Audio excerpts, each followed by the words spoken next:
Magandang hapon po sa bawat isa, lalo na po sa ating iginagalang ng guro na si Madam Jimena.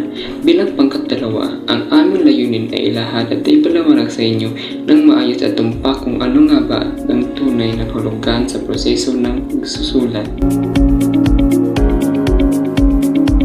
Ang pagbuo ng draft o drafting ay kinabibilangan ng mga pagsulat ng mga ideya at impormasyon sa anyo ng pangungusap at talata mula sa yugto ng pre-writing o paunang pagsulat. Mga estratehiya sa pagbuo ng draft. Mabilisang pagsulat sa pagbuo ng draft mula sa mabilisang pagsulat. Bilisang pagsulat o fast writing ay isang estratehiya na nagbibigay daan sa iyo upang makagawa ng unang draft na tinatawag ding rough draft o borrador. Ito ay pagsama-sama ng mga salita o ideya upang maging mga pangungusap at talata mula sa iyong paunang pagsulat. Sa yugtong ito, hindi muna natin kailangang aalahanin ang kalinawan, kaiklian, pagiging tiyak, pagsalang-alang sa mamabasa, kawastuhan, pagkukumpleto, at pagiging magalang sa iyong pagsulat. Ang layunin mo ay hayaang dumaloy ang iyong mga ideya, ngunit hindi tulad ng free writing, ang iyong mga ideya ay nakabatay sa iyong ginawa sa unang pagsulat. Ang pagbuo ng draft mula sa mabilisang pagsulat o drafting from fast writing ay ang pagsulat ng isang draft na binuo mula sa mabilisang pagsulat.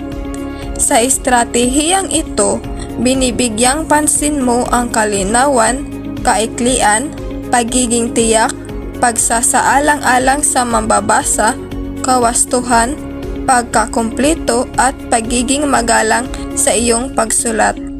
Ito ay dapat na mas pinahusay na bersyon ng iyong mabilisang pagsulat dahil sinisikap mong gumamit ng iba't ibang uri ng pangungusap at angkop na mga salita.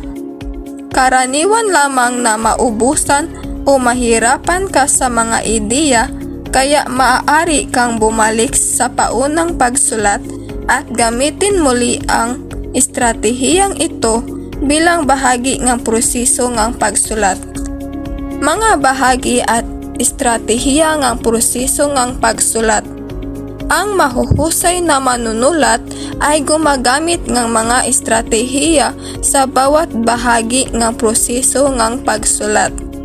Nakakatulong ang mga estratehiyang ito upang ayusin nila ang mga ideya, makabuo ng malinaw at maayos na mga pangungusap at talata at masuri ang unang kopya bago ito rebisahin, i-edit at ilatala.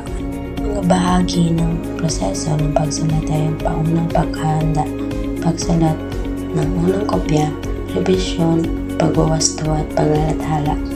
Paghahanda, dito muna pinag-isipan at piniplano ang paksa o ideya na nais isulat. Pagsulat ng mga unang kopya, isinusulat na ang unang version ng akda gamit ang mga ideyang naplano. Revision, binabasa at sinusuri ang sinusulat upang makita kung may kailangang dagdagan, bawasan o ayusin.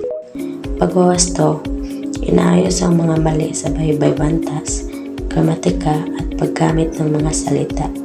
Paglalathala, kapag may maayos na ang sinusulat, ito ay pinapakita o babahagi na sa ibang tao o mambabasa. Ang paunang paghahanda ay ang yugto ng pagpaplano sa proseso at ng pagsulat.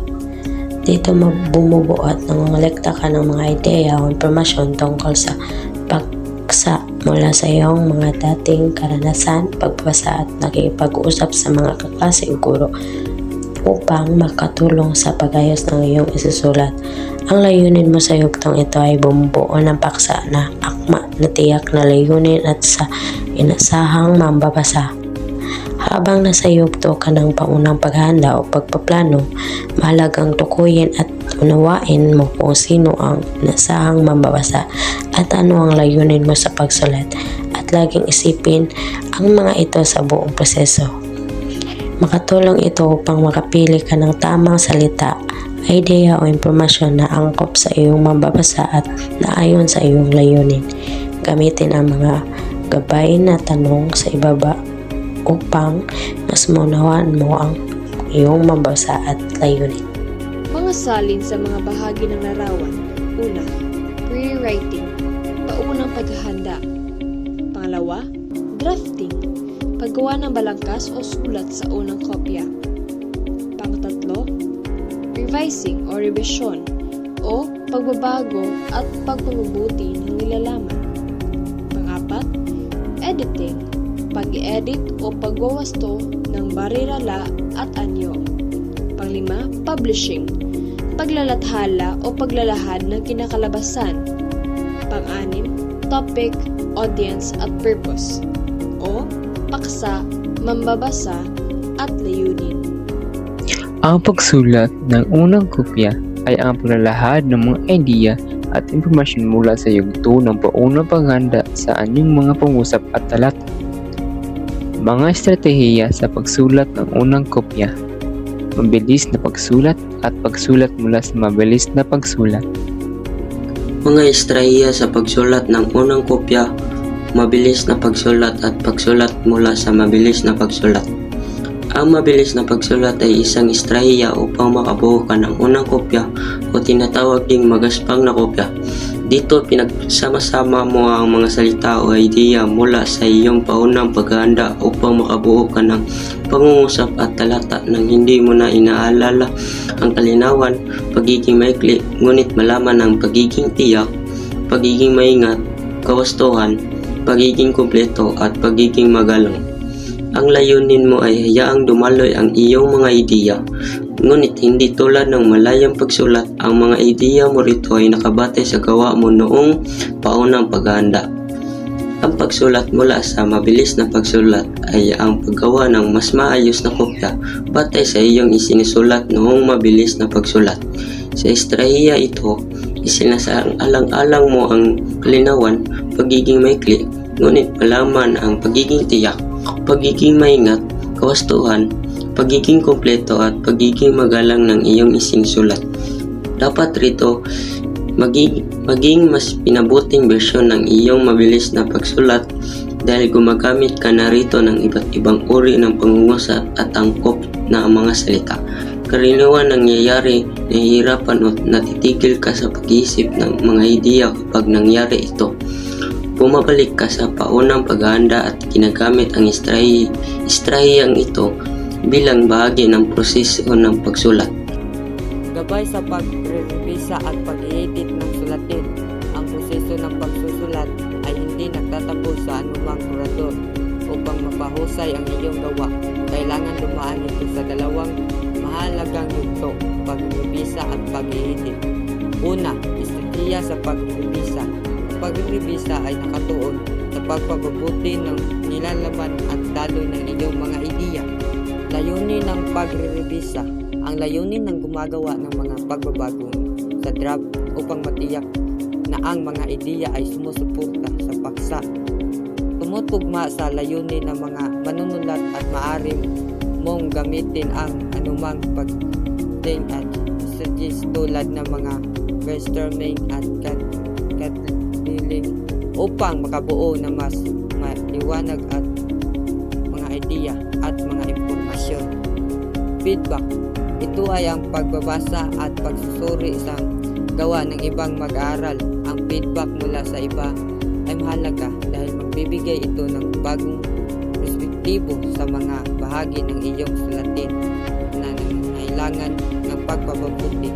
Paalala sa pagbibigay ng feedback, maging tapat, tiyak at malinaw sa pagtukoy kung ano-ano epektibo at kung ano-ano ang hindi. Pangalawa, estratehiya sa pag-i-edit o editing. Ang pag-i-edit ay nakatuon sa technical na aspeto at readability ng iyong sulatin. Self-editing at peer editing.